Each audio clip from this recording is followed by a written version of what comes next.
Jó, capítulo 33.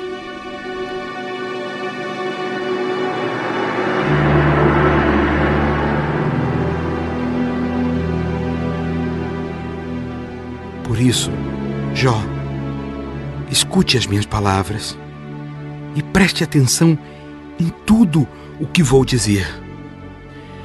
Estou pronto para começar e vou falar o que penso. Darei a minha opinião com franqueza. As minhas palavras serão sinceras, vindas do coração, pois foi o Espírito de Deus que me fez, e é o sopro do Todo-Poderoso que me dá a vida. Responda-me, se for capaz. Prepare-se para discutir comigo. Para Deus, você e eu somos iguais. Eu também fui formado do barro. Por isso, não tenha medo de mim. A minha intenção não é esmagar você. Creio que ouvi você dizer o seguinte: não sou culpado, não fiz nada de errado, estou inocente, não cometi nenhum pecado. É Deus quem inventa motivos para me atacar. Ele me trata como se eu fosse o inimigo. Ele amarrou os meus pés com correntes e fica vigiando tudo o que eu faço. Mas eu lhe digo que você não tem razão, pois Deus é maior do que as criaturas humanas.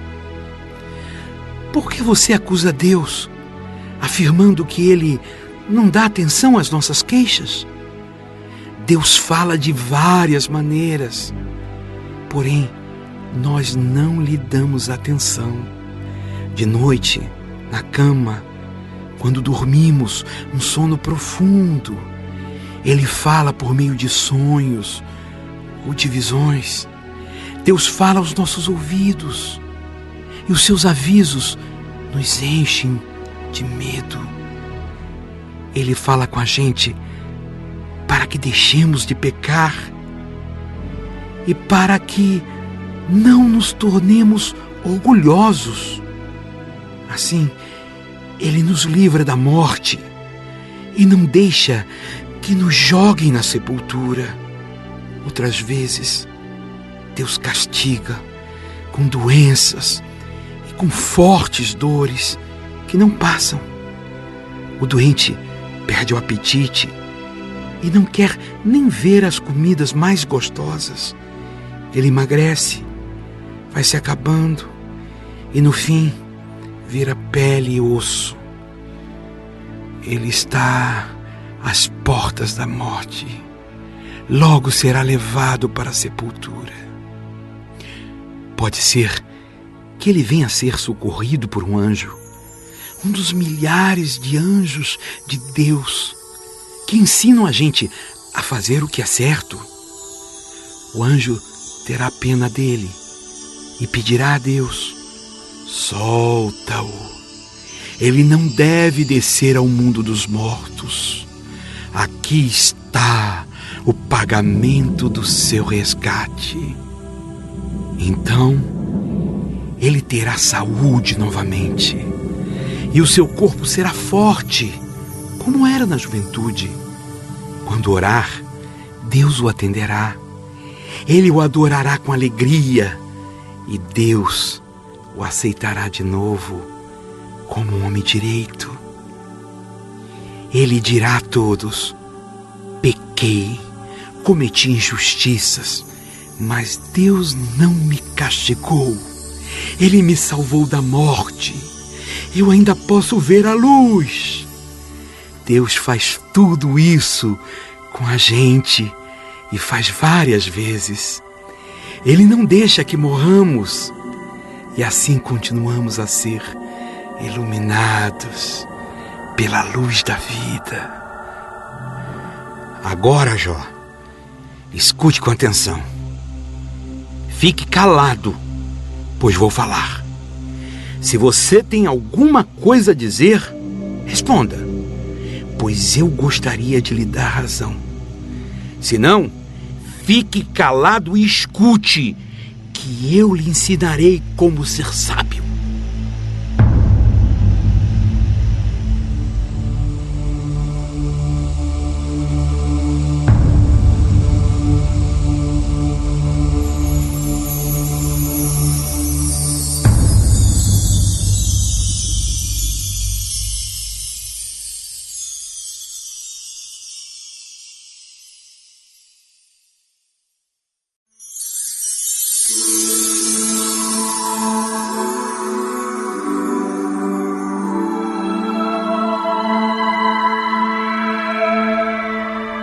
Jó,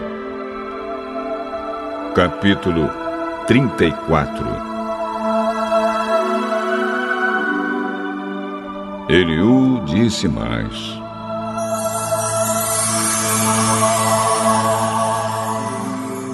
Vocês, que são sábios e instruídos, escutem o que vou dizer. Assim como os ouvidos julgam o valor das palavras e o paladar prova os alimentos, assim nós agora vamos examinar o caso e resolvê-lo do jeito que nos parecer melhor. Jó está dizendo que é inocente e que Deus não quer lhe fazer justiça. E pergunta: como é que eu poderia mentir, dizendo que estou errado? Sofro de uma doença que não tem cura, embora não tenha cometido nenhum pecado. Neste mundo não há ninguém como Jó, para quem é tão fácil zombar de Deus como beber um copo d'água. Ele anda com homens maus e se ajunta com gente que não presta. E diz assim: não adianta nada procurar agradar a Deus. Agora, vocês que têm juízo me escutem. Será que Deus faria alguma coisa errada? Será que o Todo-Poderoso cometeria uma injustiça? Ele nos paga de acordo com o que fazemos e dá a cada um o que merece.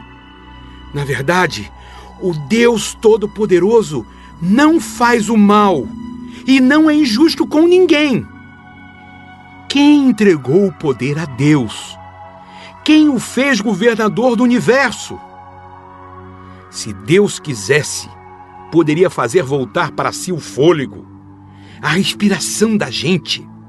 Então todas as pessoas morreriam juntas num mesmo instante e voltariam de novo para o pó. Agora, Jó, se você é sábio, escute e preste atenção no que vou dizer. Se Deus odiasse a justiça, não poderia governar o mundo. Será que você quer condenar aquele que é justo e poderoso? Deus condena os reis e as autoridades quando são maus, quando não prestam.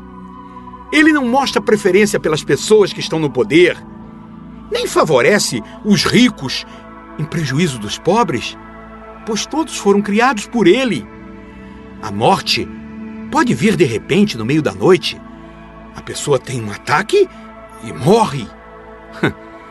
Deus não precisa de ajuda para matar os poderosos, pois Ele sabe tudo o que fazemos e vê todos os passos que damos. Não existe nenhum lugar, por mais escuro que seja, onde um pecador possa se esconder de Deus. Deus não precisa marcar um dia para que uma pessoa se apresente a fim de ser julgada por Ele. Ele não necessita de examinar a vida dos poderosos para acabar com eles e dar a outros o seu lugar. Pois Deus conhece o que eles fazem. De noite, Ele os derruba e esmaga. Em público, na frente de todos, Deus os castiga como se fossem criminosos, porque eles se afastaram dele e não quiseram obedecer a nenhum dos seus mandamentos. Eles fizeram com que os gritos dos pobres e explorados subissem até Deus, e Ele os escutou. Mas, se Deus se calar, ninguém poderá condená-lo. Se Ele esconder o rosto, as pessoas e as nações ficarão sem defesa, e nada poderão fazer para evitar que homens maus as governem e explorem. Jó, será que você já reconheceu diante de Deus que você sofreu por causa dos seus pecados e que prometeu que não vai pecar mais? Será que você pediu a Deus que lhe mostrasse as suas faltas e resolveu parar de praticar o mal? Se você não aceita o que Deus faz, como espera que Ele faça o que você quer? Você é quem precisa responder, e não eu. Diga-nos, o que está pensando? As pessoas sábias e sensatas que me estão escutando certamente dirão assim: Jó não sabe o que está falando. O que ele diz não faz sentido. É só examinar bem as suas palavras e a gente vê que ele responde como um perverso. Jó é pecador, um pecador rebelde. Na nossa presença, zomba de Deus e não para de falar contra Ele.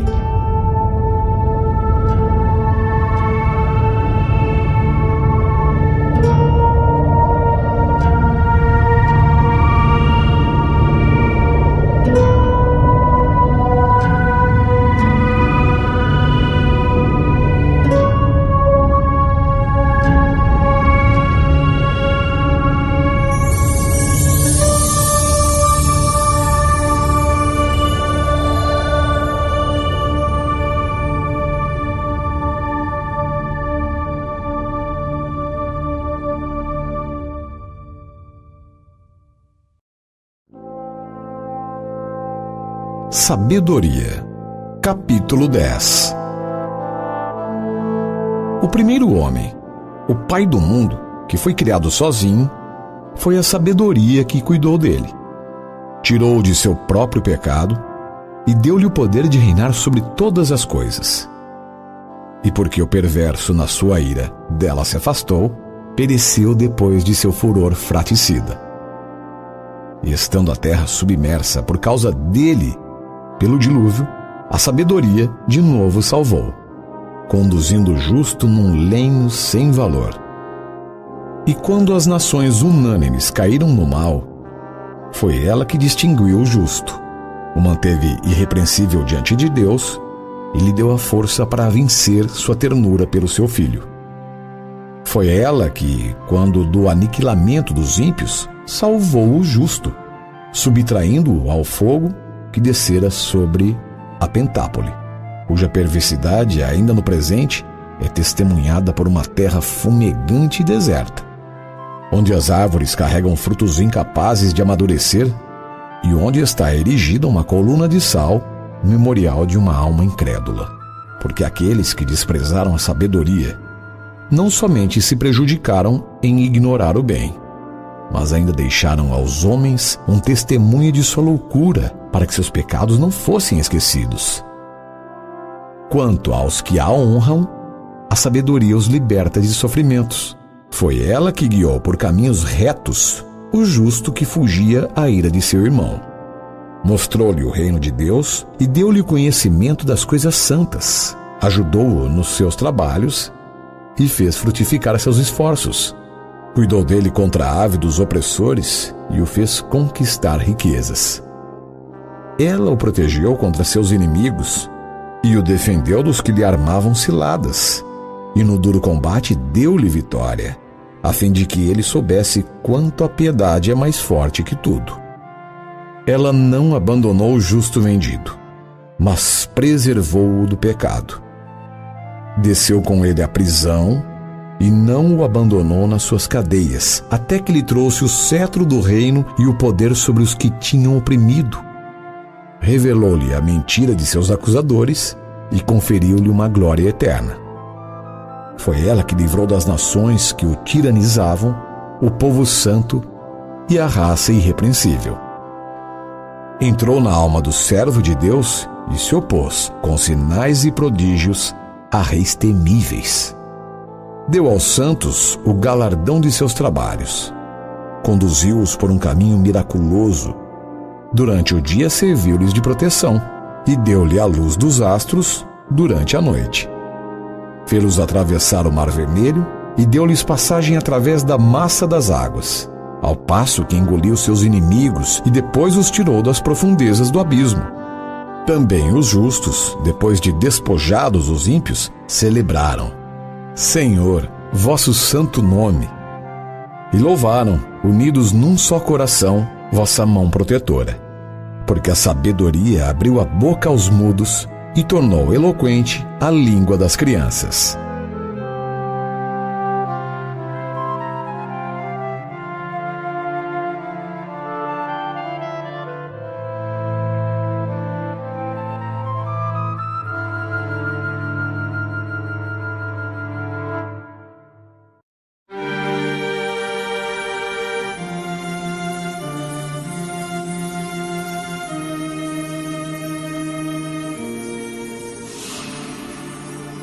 Lucas, capítulo 21.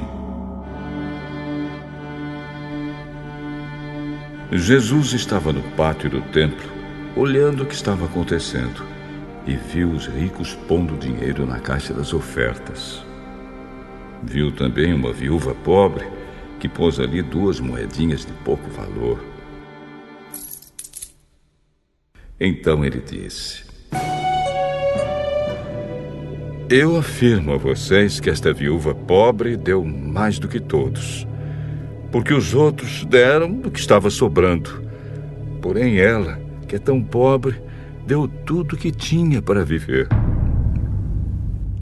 Algumas pessoas estavam falando de como o templo era enfeitado com bonitas pedras e com as coisas que tinham sido dadas como ofertas.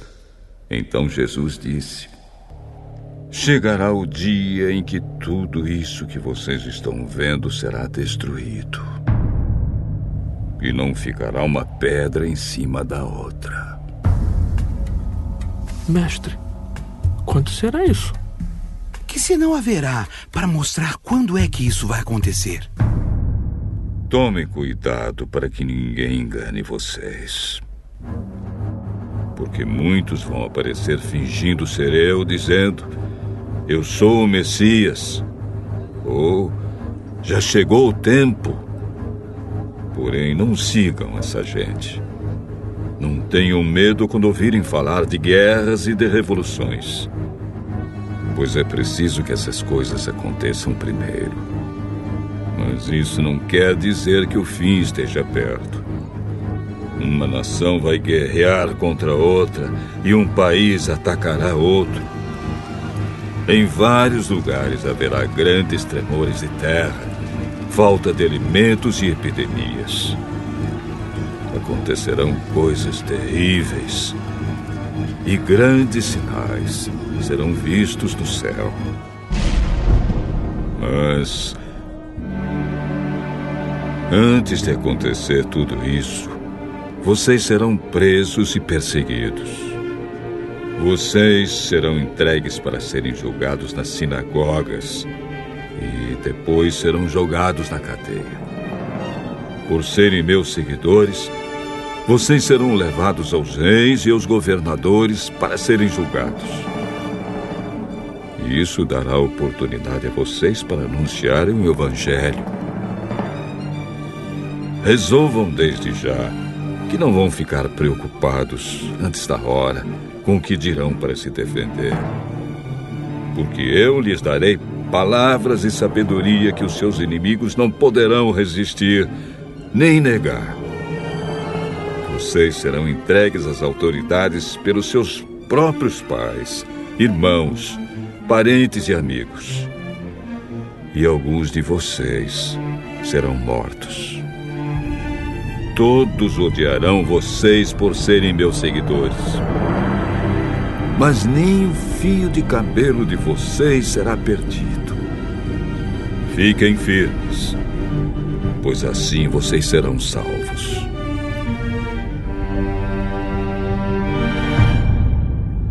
Quando vocês virem a cidade de Jerusalém cercada por exércitos, fiquem sabendo que logo ela será destruída. Então, os que estiverem na região da Judéia, que fujam para os montes.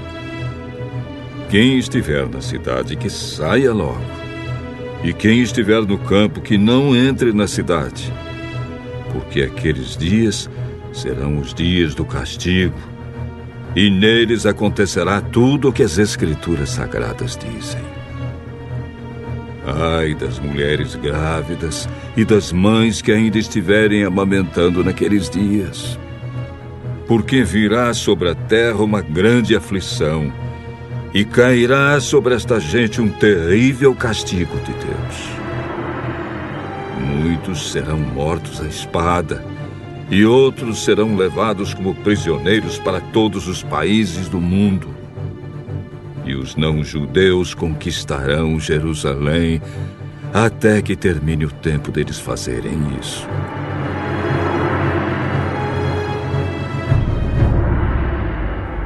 Haverá sinais no sol, na lua e nas estrelas. E na terra, todas as nações ficarão desesperadas, com medo do terrível barulho do mar e das ondas. Em todo o mundo, muitas pessoas desmaiarão de terror ao pensarem no que vai acontecer, pois os poderes do espaço serão abalados. Então o Filho do Homem aparecerá descendo numa nuvem, com poder e grande glória. Quando essas coisas começarem a acontecer, fiquem firmes e de cabeça erguida, pois logo vocês serão salvos. Em seguida, Jesus fez esta comparação. Vejam o exemplo da figueira ou de qualquer outra árvore. Quando vocês veem que as suas folhas começam a brotar, vocês já sabem que está chegando o verão. Assim também, quando vocês virem acontecer aquelas coisas, fiquem sabendo que o reino de Deus está para chegar. Eu afirmo a vocês que isto é verdade. Essas coisas vão acontecer antes de morrerem todos os que agora estão vivos. O céu e a terra desaparecerão, mas as minhas palavras ficarão para sempre. Fiquem alertas. Não deixem que as festas, ou as bebedeiras, ou os problemas desta vida façam vocês ficarem tão ocupados que aquele dia pegue vocês de surpresa, como se fosse uma armadilha. Pois ele cairá sobre todos no mundo inteiro. Portanto, fiquem vigiando e orem sempre, a fim de poderem escapar de tudo o que vai acontecer e poderem estar de pé na presença do Filho do Homem, quando ele vier. Jesus ensinava no pátio do templo todos os dias, mas à noite ia para o Monte das Oliveiras e ficava ali até de manhã. E todo o povo ia de madrugada para o templo a fim de ouvi-lo.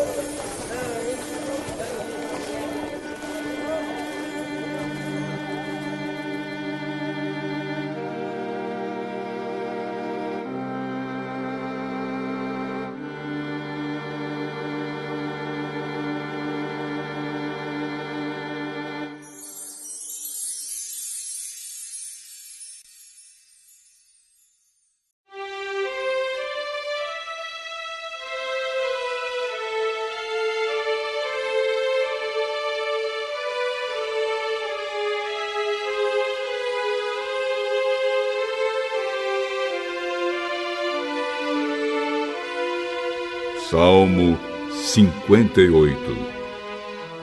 Hino de Davi, ao regente do coro, com a melodia de Não Destruas. Será que vocês, autoridades, dão sentenças justas? Será que julgam com justiça as pessoas? Não. Vocês só pensam em fazer o mal e cometem crimes de violência no país. Os maus passam a vida praticando o mal desde o dia em que nascem. Só contam mentiras. Estão cheios de veneno como as cobras. Tapam os ouvidos como uma cobra que se faz de surda, que não quer ouvir a voz do encantador de serpentes. Oh, Deus, quebra os dentes dos maus. Oh, Senhor Deus, arranca os dentes desses leões ferozes. Que os maus desapareçam como a água derramada na terra. Que sejam esmagados como a erva que nasce no caminho. Que se derretam como o caracol na lama. Que sejam como a criança que nasce morta, que nunca viu a luz do sol. Antes que os maus percebam o que está acontecendo, serão cortados como mato. Enquanto ainda estiverem vivos, Deus, em sua fúria terrível, os expulsará com um sopro. Os bons ficarão contentes ao verem os maus sendo castigados. Os bons lavarão os pés no sangue deles. E as pessoas dirão: de fato, os bons são recompensados. Realmente existe um Deus que julga o mundo.